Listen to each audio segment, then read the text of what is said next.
what kind of impact did it have on your life and your career when Nick Saban brought you to Alabama?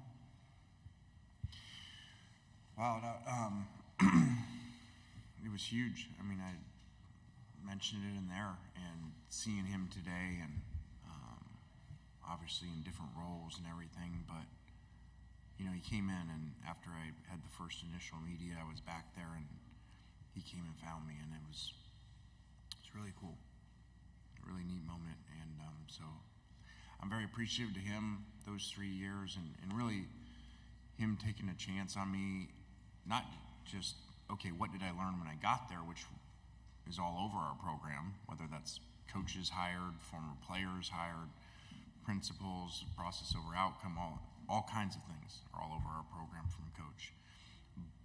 But the opportunity that he gave me to come there, when I feel like a lot of people wouldn't, because it was controversial. And I give him credit.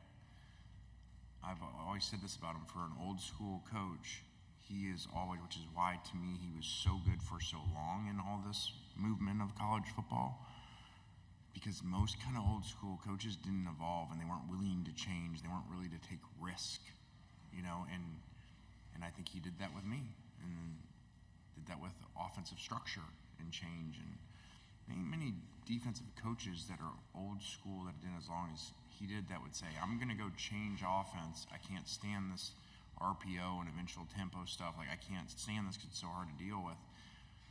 You would think most coaches would be like, okay, I want that, and I'm going to go do that. They rarely didn't, and as you study over time, that's why a lot of them didn't succeed because of that. And he's always evolved, and even though in a lot of ways he's conservative and old school, he evolves and takes risks.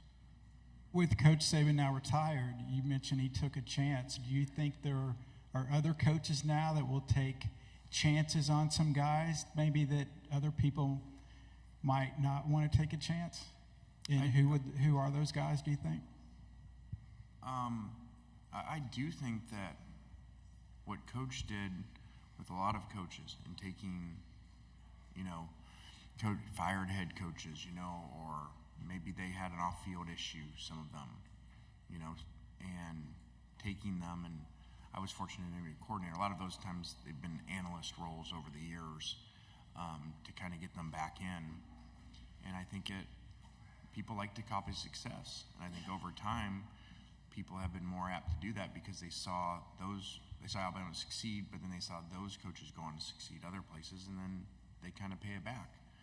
And I think we, whatever that group is of coaches, you know, there's a lot of them, head coaches now from Coach. I think if you look at them, they do that. You know, we do that. We've got a couple, we just added in the last, 5 months, 2 former head coaches, an SEC head coach and an NFL head coach. Not that they had any issues, I'm not saying that, but that model that he did, which was kind of unique. Presented by Goodwyn Mills Cawood. Learn more at gmcnetwork.com.